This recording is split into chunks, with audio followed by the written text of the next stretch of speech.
Senhor presidente, senhores senadores, senhoras senadoras, quem nos acompanha pela TV Senado, nos ouve pela Rádio Senado, quem está também nos acompanhando pelas redes sociais.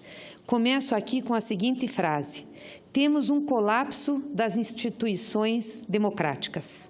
Essa frase foi feita pela cineasta Maria Augusta Ramos, numa entrevista que concedeu ao jornal alemão Junge Welt, de Berlim. E ela define com precisão o momento atual por que passa o Brasil. Maria Augusta Ramos é a cineasta responsável pelo documentário O Processo, que contou a história do impeachment da presidenta Dilma e ganhou o prêmio do público do Festival de Berlim, que ocorreu na semana passada, um dos grandes eventos do cinema internacional. O filme foi ovacionado, aplaudido de pé. E a comunidade internacional entendeu muito bem o que se passou no Brasil. E eu não tenho dúvidas da certeza que Maria Augusta Ramos tem ao dizer que estamos num colapso das instituições democráticas. Nós vivemos o rompimento do Pacto Constitucional de 88. Quando saímos da ditadura militar para entrarmos na democracia, nós fizemos um pacto baseado em algumas coisas óbvias, para que a gente pudesse começar a abertura do país e ter uma democracia sustentável. Nós fazemos agora 30 anos de democracia no Brasil pós-Constituição.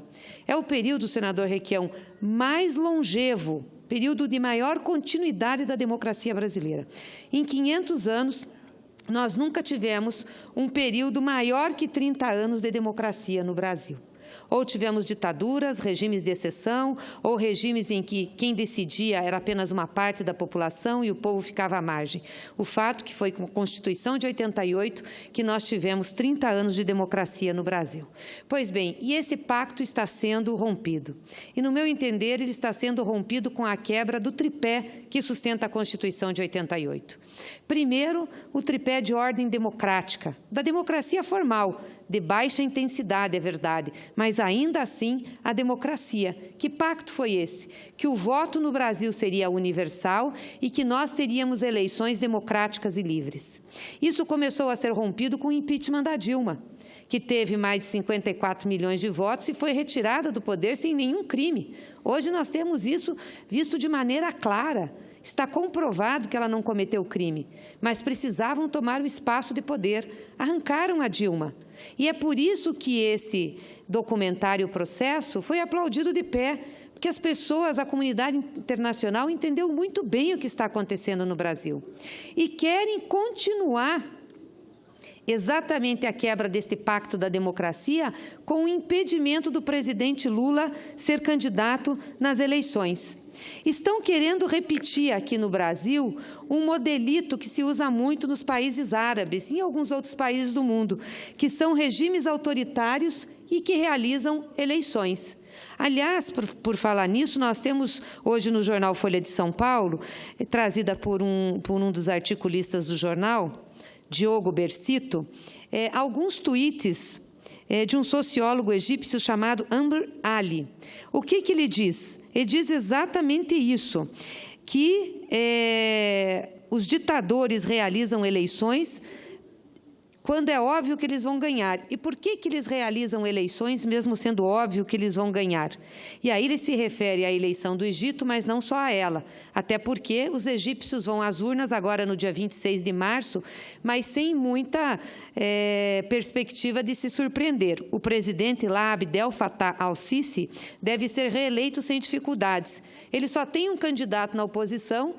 Os outros ou foram presos ou foram retirados do processo, e esse candidato que está na oposição ainda faz posts no seu Facebook elogiando o presidente. Pois bem, então, esse sociólogo egípcio, Amr Ali, fala por que os regimes autoritários realizam eleição. E eu li isso daqui e achei que é a descrição do momento que nós estamos vivendo no Brasil. É para cá que nós estamos caminhando. O que ele diz? Fazem isso pela própria natureza de sua posição. Os ditadores projetam extrema insegurança, pois a sua legitimidade não vem de uma representação popular, da urna ou da prestação de contas democráticas, mas do apoio das elites e do establishment de segurança. Pode-se dizer que o Temer não é um ditador, até porque eu acho que é muito difícil ele se eleger. Mas aqui no Brasil, a ditadura não é de uma pessoa, a ditadura é do capital financeiro, é a ditadura dos ricos. Então, quem representar o capital financeiro ou quem representar os ricos, eles estão avaliando quem deve ser, é aquele que deve, na visão deles, ser presidente do Brasil. Então, não pode disputar com aqueles que podem oferecer risco à sua eleição. Por isso que nas ditaduras lá eles também prendem, retiram candidaturas, que é para garantir que o ditador seja eleito. Mais uma coisa que esse sociólogo egípcio diz, que as ditaduras podem acabar quando são descoladas do público, mas em vez de ganhar legitimidade, os ditadores preferem fabricá-las. Eleições em ditaduras sinalizam a apoiadores por que razão precisam ser cooptados e sinalizam a oponentes que o amplo apoio ao regime leva a mais repressão. Com um toque de ironia, eleições podem prolongar ditaduras conforme elas sejam feitas. Eleições em ditaduras sinalizam ao mundo que um mandato popular foi renovado e que o establishment está unido em torno do chefe do Estado. É isso que querem fazer no Brasil, uma eleição pela metade. A eleição lá do início do século passado, onde só os homens brancos e ricos votavam. Agora eles não podem fazer isso. Então, como eles não podem fazer isso, eles tiram o candidato preferido da população, dos pobres, do popular. Porque eles não podem vir com uma proposta para o Congresso de só votar homens brancos e ricos. Eles teriam coragem para fazer? Não, coragem não. Eles teriam cara de pau para fazer. Não tem coragem de enfrentar o debate público. Como que vão tirar as mulheres? Como vão tirar os negros? Como vão tirar a população pobre?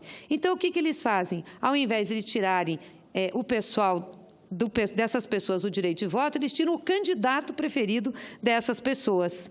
Então, chega a ser cômico, né, que eles queiram ainda se dizer democratas. Eleições em ditaduras oferecem uma certa maneira digna para que ditadores expurguem simpatizantes de destaque e reembaralhem os ministros de seu gabinete. Isso dá ao público a ilusão de que existe um reset e que os problemas econômicos devem ser atribuídos ao governo do passado, mas que serão resolvidos. E é lógico que, após o período de eleição, significa que o aparato de segurança vai se reorganizar para intimidar oponentes, tanto reais quanto potenciais. Essa avaliação cabe perfeitamente no que nós estamos vivendo no Brasil. Nós não temos uma pessoa que personifica a ditadura. Nós temos a ditadura do capital financeiro e dos ricos. Então, o primeiro tripé do Pacto Constitucional está sendo quebrado continuamente. Agora, se proibirem Lula de participar das eleições, é o fim da democracia formal de baixa intensidade. Nem essa mais teremos no Brasil. Eu pergunto, o que vai nos restar? O segundo ponto do tripé é em relação aos direitos sociais. A Constituição de 88 trouxe, senador Paim, Vossa Excelência conhecedor disso, para dentro dela o capítulo da Seguridade Social, que garante aos brasileiros saúde, previdência e assistência, além de reforçar a educação. Então, foi a Constituição mais avançada em termos de direitos e cidadania. Pois bem, eles também destruíram isso. A Emenda Constitucional 95 acabou com os recursos definidos e destinados para essas áreas tão importantes para a vida da população, do povo brasileiro. Nós não temos mais recursos para a saúde, como deveríamos ter, não temos mais recursos para a educação, não temos mais recursos para a assistência e agora estão agindo contra a Previdência. Pararam porque a base deles não estava forte o suficiente e aí inventaram um plano de segurança que não foi sequer planejado, porque eles iriam tirar também a Previdência, mas eles querem ainda retirar a Previdência. Então, o que nos sobra da área social? Quem vai cuidar do nosso povo? É óbvio que a Constituição foi rasgada nesse quesito, aquele pacto que fizemos lá não existe mais. E o terceiro ponto do tripé é a soberania, que está sendo também relegada. Hoje nós estamos submissos novamente à orientação política, geopolítica dos Estados Unidos. Eles têm o disparate de chegar a mandar equipes da CIA, do FBI, fazer treinamento para a nossa Polícia Federal, para o Ministério Público, agora parece que vão fazer para os advogados gerais da União. Essa Operação Lava Jato foi toda orquestrada dentro do parâmetro e da visão de segurança dos Estados Unidos, com interesses claros por exemplo, como atingir a Petrobras e desmontar a empresa, acabar com o regime do pré-sal e fazer concessão dos postos de pré-sal sem o que nós tínhamos estabelecido antes. Numa concessão simples, quem ganhar o poço leva. Nós estamos entregando uma das maiores riquezas. Agora estamos fazendo uma outra barbaridade. A Embraer foi vendida. A Embraer, nós tínhamos tanto orgulho, e temos da Embraer. As Forças Armadas têm que fazer algo, a nossa aeronáutica tem que brigar. Não podem entregar um patrimônio nacional assim, que é tão importante para o desenvolvimento da nação. E não bastasse isso, vão privatizar também a Eletrobras, a vazão das águas dos nossos rios. E é óbvio que toda essa privataria não vai ser para o capital nacional, porque não existe capital nacional. Vai ser para o capital internacional. Nós vamos vender o que é estratégico para nós, para os chineses, para os americanos, para os europeus. Então, nós não temos mais o Pacto Constitucional de 88. O que garante a nós, a quem que a gente recorre, senador Requião? Talvez ao Papa, porque a situação do Brasil é trágica diante disso que nós estamos vivendo. Então, senador Paim, é muito triste olhar a realidade da nossa nação. E, infelizmente, a imprensa nacional, a grande mídia nacional, é conivente com essa situação, defende essa situação e tem ainda a petulância de dizer que a esquerda é muito barulhenta, que a esquerda não colabora para a unidade nacional, que a esquerda não colabora para a estabilidade. Mas colaborar para isso? Não contem com a gente. Nós não vamos colaborar para acabar com a democracia, para acabar com os direitos sociais e para acabar com a soberania. Vamos continuar lutando, sim, gostem os senhores ou não. A única imprensa aqui nacional que ainda nos dá espaço é a chamada imprensa alternativa, que eu diria que é a alternativa à imprensa que está aí. São os veículos independentes, os blogs de esquerda e as lideranças populares. E, pasmem, é também a imprensa internacional, que tem narrado os problemas brasileiros que nós temos enfrentado. Por isso, a aclamação e a premiação deste filme, desse documentário, O Processo, no Festival de Cinema de Berlim. A comunidade internacional tem clareza do que está acontecendo no Brasil. É feio para a elite brasileira, é feio para a Avenida Paulista, é feio para os ricos do Brasil estarem dando esse exemplo à comunidade internacional. Concedo uma parte ao senador Roberto Requião.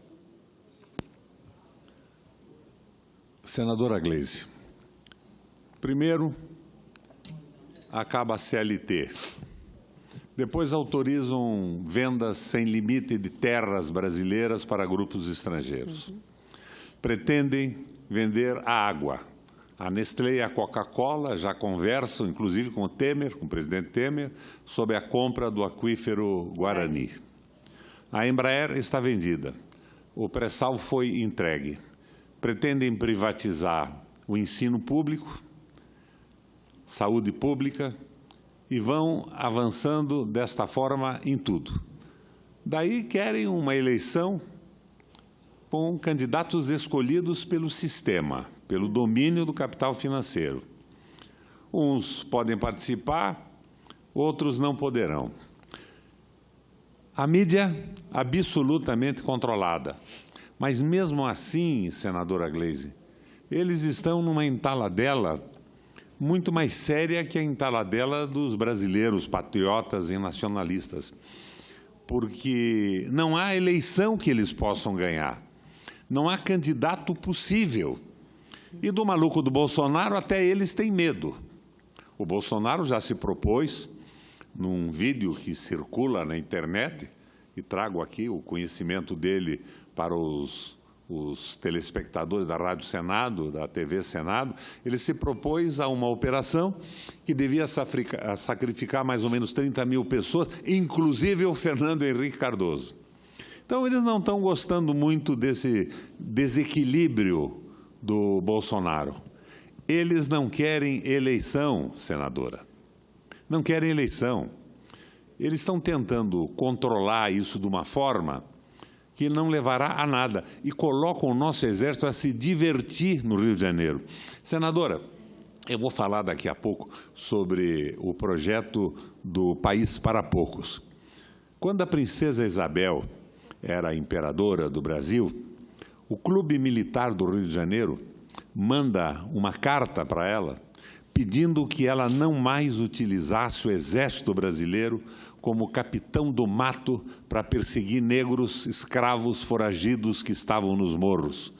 Eles falavam da sua dignidade, que o Exército não poderia servir para aquilo. Hoje, o Exército parece que bate palma no momento em que é transformado em capitão do mato nas favelas mais pobres do Brasil, que são as favelas do Rio de Janeiro. Será que o crime está concentrado nas favelas? O PCC teve um líder assassinado no Ceará. Logo depois, por uma questão de unidade do comando, mataram 2 ou 3 em São Paulo. Eu disse agora há pouco que era no Rio de Janeiro, quero corrigir isso, em São Paulo. É o PCC procurando a sua unidade de comando.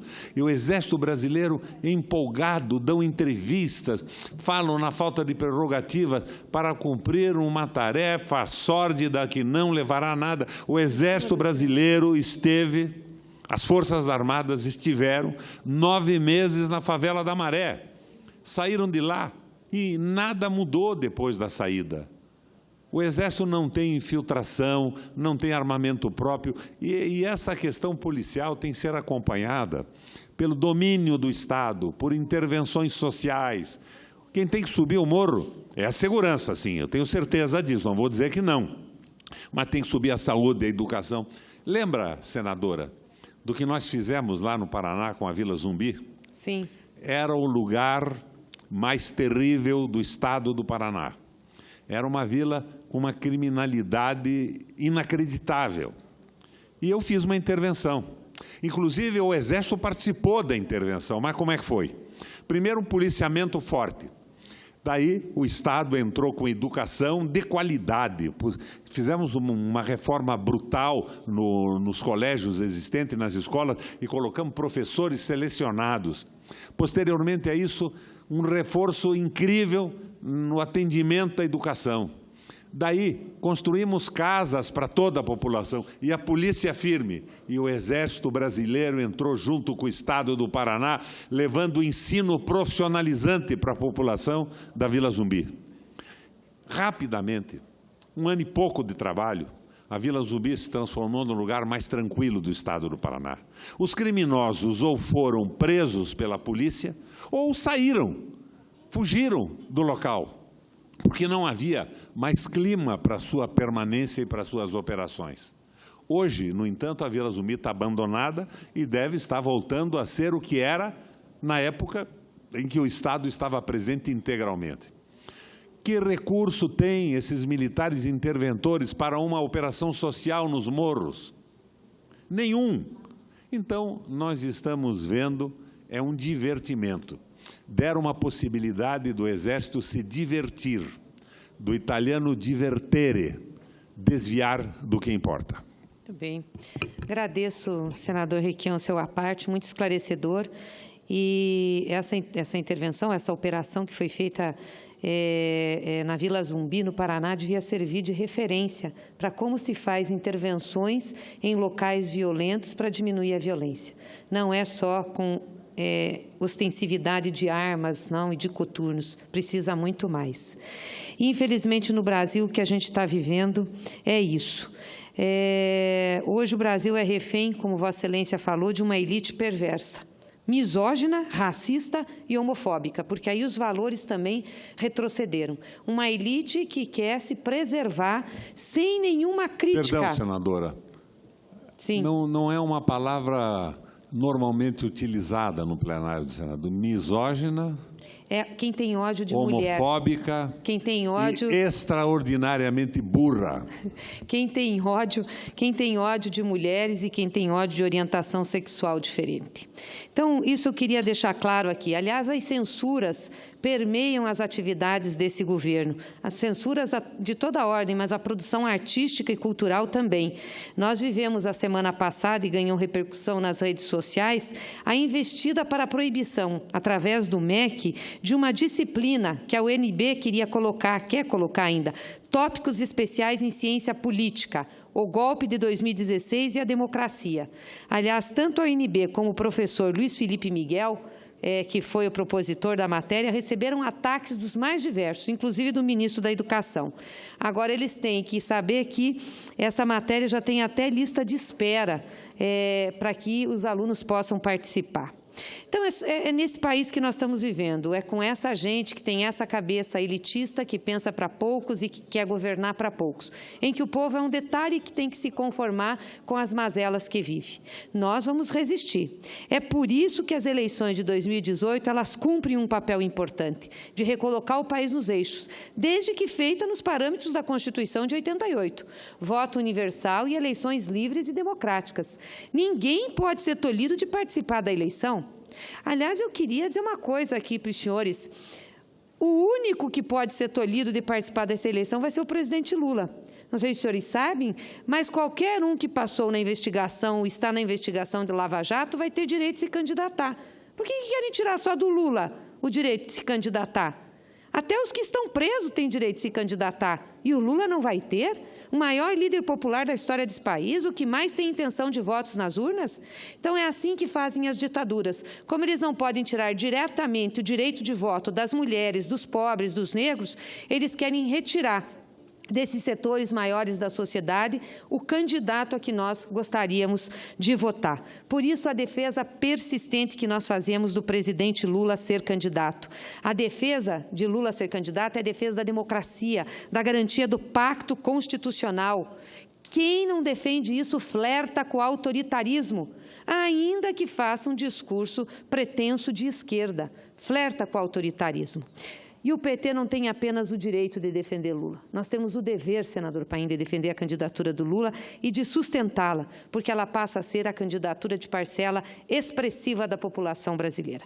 Por isso, nós teremos resistência, persistência e luta. Nós não vacilaremos, não seremos os moços bonzinhos da oposição para legitimar um sistema que está sendo colocado para acabar com a Constituição de 88. Estão acabando com a nossa Constituição. Isso tem que ficar claro para a população. O que vem depois disso? Não sabemos. E volto a dizer, o maior período contínuo de democracia em 500 anos de história no Brasil iniciou exatamente em 1988. E eles estão querendo acabar com isso agora. Nós não podemos deixar, nós temos que resistir, porque a Constituição de 88 dá base e sustentação para todos os direitos até aqui conquistados e principalmente para aqueles direitos que foram efetivados nos governos do PT de 2003 até 2014. Obrigada, senador Paim.